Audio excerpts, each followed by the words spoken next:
vamos a ver escalas predictoras de intubación difícil. ¿Se acuerdan que hablamos de lo que es las escalas, ¿no? De evaluación, que era evaluación del ASA para ver el estado de muerte y mortalidad del paciente? Hemos hecho ya la escala de Golding para ver la parte cardiovascular, el Goldman o el DESCI, que es casi lo mismo. Y también hemos realizado otras escalas, ¿no? Para ver un poco en forma general cómo se encuentra el paciente. Pero para lo que es la parte de intubación, existen algunas escalas, ¿no? Que son predictoras de intubación difícil, para poder nosotros determinar si este paciente va a ser un paciente que va a tener una intubación complicada o no. Y ya determinar, o sea, un paciente que ingresa, que lo relaja, es un paciente que no hay vuelta atrás. Entonces, si tú no lo puedes intubar en ese momento, la única forma tiene que ser una traqueostomía para que lo puedas dar ventilación, porque si no, el paciente no se mueve. Entonces, justamente, a raíz de esta situación, seguro habrán pasado pues, algunas muertes por este tema, es que empezaron a ver las evaluaciones anestesiológicas. O sea, no es que el paciente iba a salir y el anestesiólogo lo conocía y el paciente. Por eso que parte del proceso de la evaluación quirúrgica es la consulta con el anestesiólogo. Es previo. Entonces el anestesiólogo evalúa en su hoja de anestesia algunos parámetros, no ponen las instrucciones generales, algunos temas de laboratorio, algunos antecedentes, si tiene alergias o no, de forma general, y también evalúa estas escalas, si es que el paciente va a ser sometido a una anestesia general, sobre todo para eso. Y también a veces, ¿no? Pues depende del paciente que van a hacer, por ejemplo, con una fractura de pierna, pero es un paciente que es obeso, o que ya tiene un problema por ejemplo, en la columna, o que tiene escoliosis, entonces son pacientes que también son difíciles para poder hacer una anestesia regional. Entonces, en estos casos también se opta por la general. Y para eso igual hay que evaluar todos estos parámetros. ¿Ya? Vamos bien.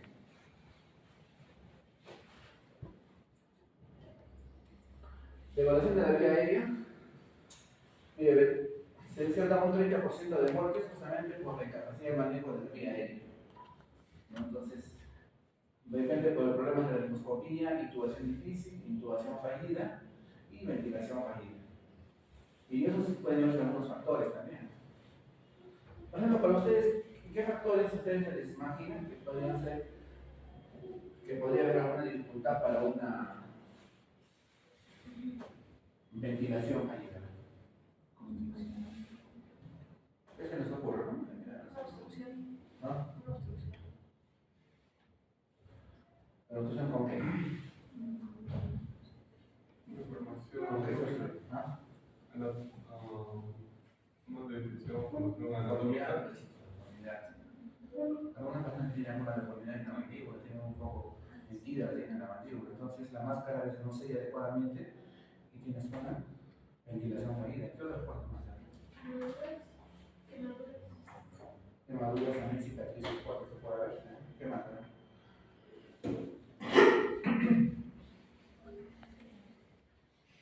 Tal vez que el paciente tenga un ERG muy ya crónico, se podría decir, ¿no? O sea, y que el esófago se le duele. Eso puede ser de para la limoscopía o una intubación. El exceso de barba, algunos no tienen exceso de barba. Acá no hay mucho, ¿no? Pero bueno, en algunos lugares hay un exceso de barba y eso también dificulta que haya un buen sello. O sea, para que se produzca una. Ustedes no sé si han visto alguna vez a un paciente, el anestesiólogo trata de hacer una flexión hacia la parte posterior para nosotros enderezar la vía aérea. Coloca bien la máscara, pero tiene que estar bien sellada para poder lograr una buena ventilación. Entonces, esos factores que ustedes han mencionado son factores que dificultan justamente una buena ventilación. ¿Ya? Entonces, las definiciones de una vía aérea difícil es justamente eso, ¿no? Ventilación con máscara difícil por algún factor que pueda presentarse, ventilación con máscara de higiene difícil, la limoscopía difícil, la intubación traqueal difícil, por algún factor que vamos a ver ahora más adelante. No ventilación o no se puede intubar en esos pacientes. ¿Ya?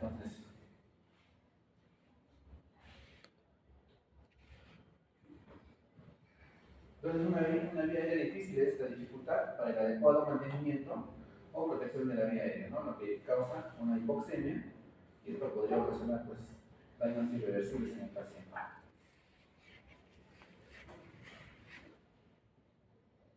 Ventilación con máscara difícil, por ejemplo, menciona que es la incapacidad para mantener la saturación de oxígeno adecuada con oxígeno al 100% por máscara facial. Puede haber un sello inadecuado, fobia excesiva, resistencia excesiva del paciente, algunos de los factores que puedan ser, ¿no?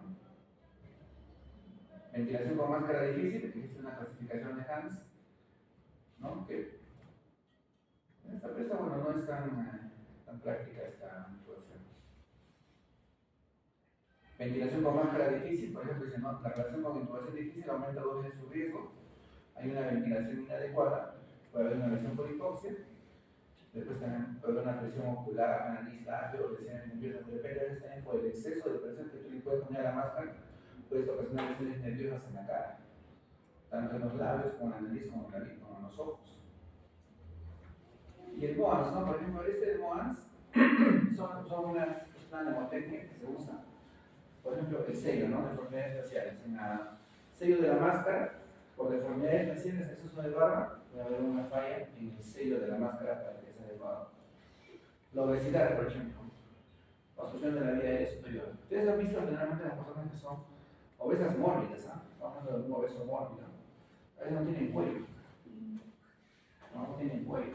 O sea, tienen el cuello muy corto. Entonces, estos pacientes tienen esa dificultad. Entonces, la edad, ¿no? Mayor de 55 años también es un factor de riesgo.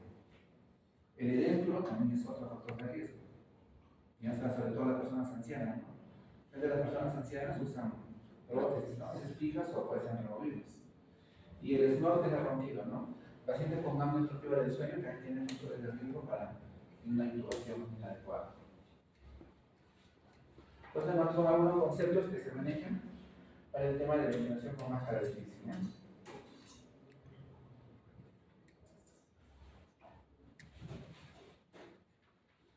Entonces, vamos viendo, ¿ya? Estas son algunas escalas que vamos a evaluar al paciente. La clasificación de Cook es más, una clasificación no es cualitativa, o sea, de cómo nosotros observamos en forma general, que es muy parecida a la de Mayer-Paty, en grado 1, 2A, 2B, 3A, 3B, ¿no? O sea, de acuerdo a lo que tú observas. El grado 1 es un paciente que se observa todas las estructuras, ¿no? Tanto los pilares, para dar plano, para dar duro, ¿no? Las cuerdas vocales, tú observas adecuadamente eso. En el 2 tienes menos estructuras, igual, ¿no? Conforme va avanzando, la capacidad de ver estructuras ya es un poco más complicada. Tú quieres hacer una laringoscopía y no observas, ni siquiera, o sea, no observas nada. El paladar está demasiado metido, no observas las cuerdas vocales, no observas el paladar, no, o sea, es una... Esta es la escala de Cook. Ahora, tenemos...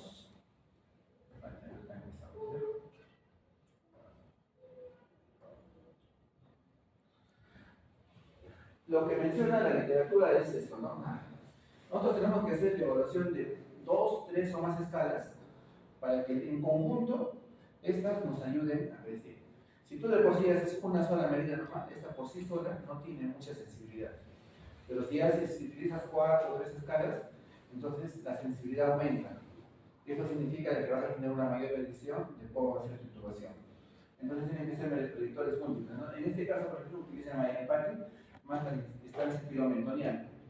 Entonces, existe falla para ver la glotis, puede haber una distorsión laríngea, distorsión traqueal, como pólipos traqueales, y estenosis de la vía aérea, ¿no? A veces en personas, por ejemplo, en esas personas que tú mencionabas que tienen exceso de reflujo, a veces tienen quemaduras en estas zonas y lógicamente hay una estenosis del esófago.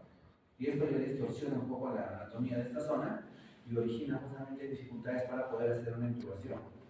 Todos estos factores, ¿no?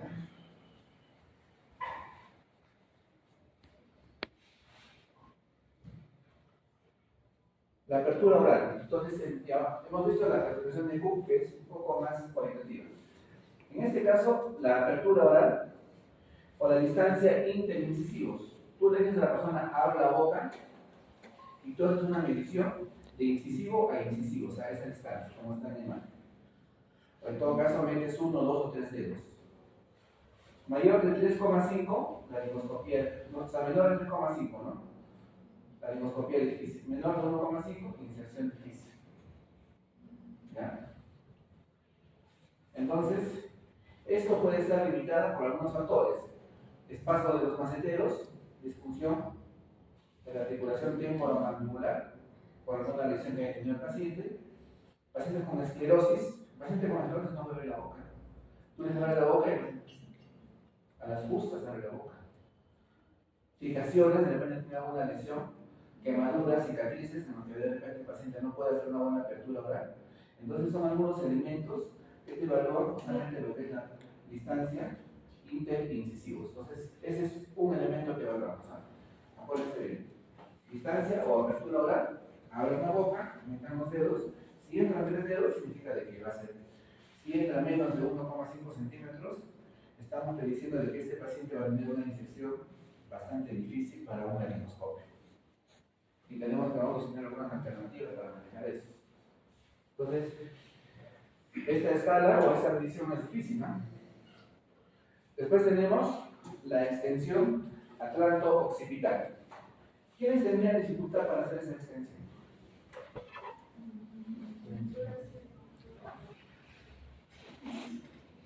¿Quiénes saben? De por sí, ya de entrada nomás, si tú eres una persona sí tiene dificultad para una extensión atlanto-occipital. Las personas ancianas. Los ancianos tienen la curvatura de la cervical, está generalmente recta. Tienen a veces artrosis y tienen dificultad para hacer una buena articulación. O sea, tampoco no hay que forzar. Y generalmente los pacientes ancianos terminan así, ¿no? Y no tú no vas a tratar de enderezarlo, ¿no? Con incubación. Entonces son pacientes que de por sí tienen limitada esta, por ejemplo, esta escala. En esta extensión atlanto-occipital, miren cómo ver, ¿no? Entonces, generalmente existe una presión cervical mayor de 35 grados o mayor de 90 grados en la parte, acá en el nivel del atlas, ¿no? Entonces, esta es la normal con dificultad y dificultad severa. ¿Ya? Entonces, ahora todos hagan para atrás de su cabeza. A ver, todos normalmente pueden hacer esa extensión. Si una persona adulta que tiene un problema no puede hacer esa extensión. Entonces, ya son dos escalas, apertura oral y la extensión atlanto-occipital. No es difícil de evaluar eso, ¿no?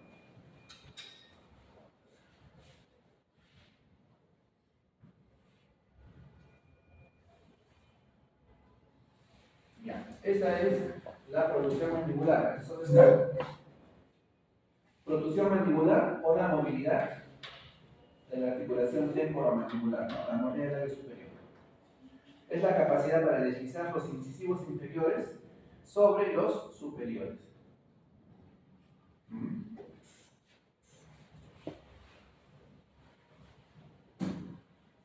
¿Pueden hacer eso o no? Los inferiores, que sobrepasan los superiores. Las personas que tienen, por ejemplo, tienen alguna dificultad para, o por a veces por anatomía, la masa de maxilar inferior tiene un poco metido, no pueden hacer esa maniobra. Entonces esto significa que hay va a haber cierta dificultad, o ya es nos está indicando, es un predictor para una articulación. Sobrepasa, mira, la clase sobrepasa a incisivos superiores, o sea que es lo normal, ¿ya? Alineados, solamente llega a alinearse, y en la C no alcanza los bordes de los incisivos superiores. O sea, está metido esto, por ejemplo, está metido. Entonces, ahí está, el tipo A, B, C. Lo que normalmente vamos a hacer es esto.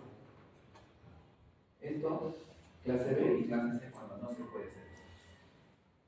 Difícil de evaluar.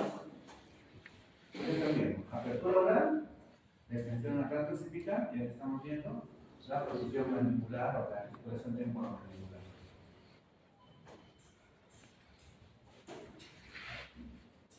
Acá tenemos el Mariampati, que es el más utilizado. Este es parecida, como decía, al inicial que hablamos de la de Cook. Cuando hablamos de esto, entonces, ya tenemos las imágenes, ¿no? Y acá. En la primera, observamos el paladar blando, los pilares, la úvula, ¿ya? La úvula, ¿ya? El paladar blando, la pared posterior de la laringe y los pilares, ¿no? Entonces, estos son los pilares. observamos todo. Entonces, ese es un tipo 1. Incluso ustedes cuando hacen evaluación, ¿no? Para evaluar a cualquier paciente con un problema respiratorio, con el bacalemos pueden hacer eso. Y pueden ir un poquito, o sea, educando su cabeza para poder ver las estructuras que se observan. En la 2, el paladar blando hubo del pared posterior de la faringe. En el 3 solamente el paladar blando, no, aquí va a ser el óvulo. Y en el 4, el paladar blando es invisible. Y esto generalmente se da en pacientes de estatura corta, pacientes obesos. Entonces, otro proyector. Entonces, ya van 4. Ya van 4 proyectores. Ya, esta es otra imagen de la mía del edificio. Ahora tenemos esta otra escala, que es la Parti-Landretti o la distancia tiro-mentoniana. ¿Ya? La distancia tiro-mentoniana, o sea, la tiro hasta el mentón, o la cantidad inferior. Entonces ustedes estiran, midan cuánto mide esto. ¿Cuánto es lo normal? Mayor de 6,5 centímetros. De 6 a 6,5 la dificultad media. Y de 3, menor de 6 centímetros, esto indica que va a ser una laringoscopia difícil. Y es igual, ¿no? O sea, ¿en qué pacientes se presentan? Pacientes con cuello corto, obesos, todos, que tienen casi las mismas características. Pero esta es otra escala. Distancia tiro-mentoniana. No es nada complicado, miren, acá está la imagen. ¿Ya? Con tu cartílago hacia el borde inferior del maxilar inferior. Esta es la distancia esterno-mentoniana. Es desde el igual, desde el borde inferior del maxilar inferior hacia el externo. Entonces ustedes evalúan esto. Clase 1 más de 13, de 12 a 13 da 2, de 11 a 12 da 3 y la clase 4 menor da 6. Igual, ¿no? Quienes tienen más corto es igual, todos los pacientes obesos, cuello corto, personas con baja estatura. Entonces, esto se vuelve. Mira, aquí hemos hecho 6 escalas, ¿no? O 6 predictores, que no son difíciles de evaluar, no son necesitamos de tecnología para hacer eso. Ahora, esta, la de Corman y de Hunt, es muy parecida pues, a la de Marian Patti, ¿no? Muy parecida a esa. Se ve la mayor parte de la glotis, en la otra parte posterior de la glotis es visible. Solo de epiglotis y en el tercero no se visualiza la epiglotis, ¿no? Entonces es muy parecida a la de Marian Patti.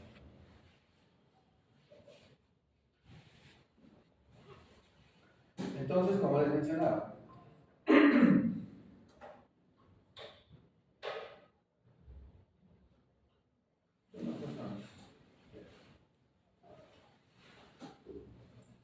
en los estudios que han realizado, entonces como les digo, ¿no? Mientras tú uses más de 3 escalas, aumenta la sensibilidad de esta prueba. Si tú usas una sola, si tú evalúas al paciente y tú le dices solamente el Marian Patti, con eso no estás observando nada. Para esto, una distancia tiro-mentoniana, o ¿cómo se llama la escala de para lo que es la articulación cervical, aparato cervical, apertura oral? Entonces, ¿quieres hacer que son fáciles de evaluar? Aumenta la sensibilidad para que tú le digas si este paciente va a tener una intubación difícil. ¿Ya? Entonces, ese es un. Entonces, a mayor cantidad de escalas que uses, aumenta la sensibilidad de esos. Estos estudios justamente se han hecho con una cantidad de pacientes para determinar justamente la sensibilidad de estas pruebas, ¿no? Que por sí solas no te aceptan, ¿no? Ya, a ver, hasta acá preguntas, chicos. A ver.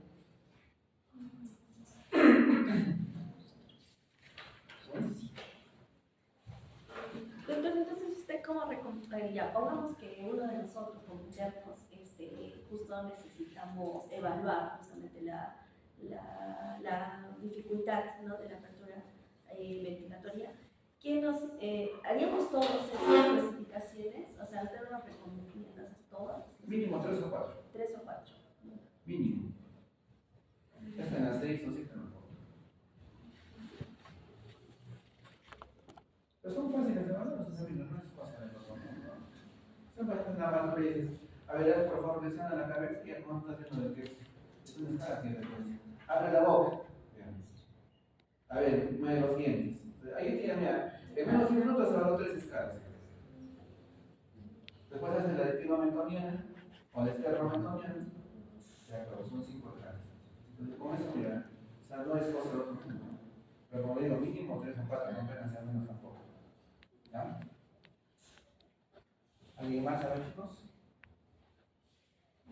Pero por eso, esto vean en la hoja de clínica, esto es lo que está estandarizado, porque yo creo que también INSA también deben estar utilizando el formato de la centro anestésica, en donde ustedes van a ver estas siglas, ¿no? Por ejemplo, apertura oral lo ponen como AOA, la DTM, distancia filomentoniana, Mayan-Pat, entonces ellos se evalúan bien rápidamente, en la hoja anestésica. Entonces ustedes evalúan eso, se chequeen esas hojas y comparen con el paciente. O sea, justamente para eso es la práctica, prácticamente para que ustedes vayan a perder tiempo. Y la práctica tiene que, como digo, estar relacionada con técnica avanzada. ¿Verdad? Entonces, ahora vamos a hablar un poco sobre consentimiento informado.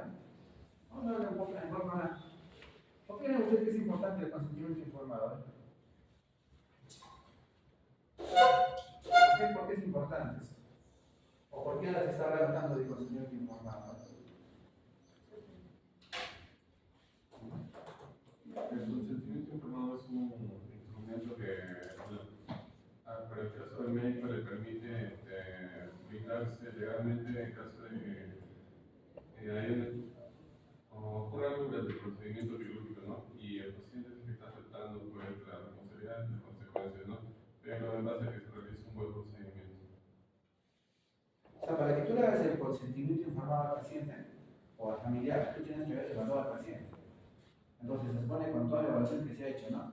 Historia clínica, anamnesis, laboratorio, entonces tú ya le has hecho el ASA, es un ASA, ya has hecho su evaluación del borde, has hecho el predictor, entonces tú con eso al paciente o al familiar le estás informando, primero sobre qué procedimiento le vas a hacer, segundo, qué complicaciones puede haber sobre este procedimiento, tercero, en cuanto a su estado de salud que ya has encontrado al paciente, le puedes informar que existen muchos riesgos porque has encontrado tales cosas, tales cosas. Entonces tú le estás informando. Y el familiar está en la libertad de poder decidir si es que toma o acepta el procedimiento que tú le estás mencionando. Tú no puedes coaccionarlo. Entonces por eso es consentimiento. Consentir significa aceptar, pero de una manera informada. ¿Qué es lo que a veces no me estaba dando? A veces, por ejemplo, nosotros, y yo me incluyo, porque en algún momento de repente hemos cometido este error de cuando a veces informamos sobre determinada patología, a veces tenemos informe de algo de un paciente, a veces le decimos, ¿no? Por ejemplo, ayer por ejemplo hemos operado a una paciente de 78 años con una apendicitis complicada, y a veces le informamos, ¿no? ¿Sabe qué, señora? A la esposa o al hijo. Acabamos de operar a su familiar porque hemos encontrado una peritonitis, ha estado necrosada la base del apéndice, se ha hecho un lavado de la cavidad, se ha colocado unos drenes y existe alto riesgo de que pueda fistulizar este paciente.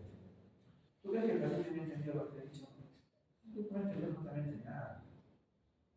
Entonces a veces cometemos unos errores, ¿no? Entonces de repente hablamos un poco con algunos tecnicismos y el familiar o la persona que no se entiende absolutamente nada. Entonces, eso es lo que pasa. A mí también pasó igualito. Yo, por ejemplo, cuando mi abuelita estaba mal en Lima, yo me acerqué a Lima, estaba con una grave obstrucción, ya tenía 96 años. Entonces, le habían operado, le habían hecho, tenía un golpe de sigmoides, le habían hecho una colostomía, pero parece que por el tiempo que ha estado hasta que lo operan, ha hecho una translocación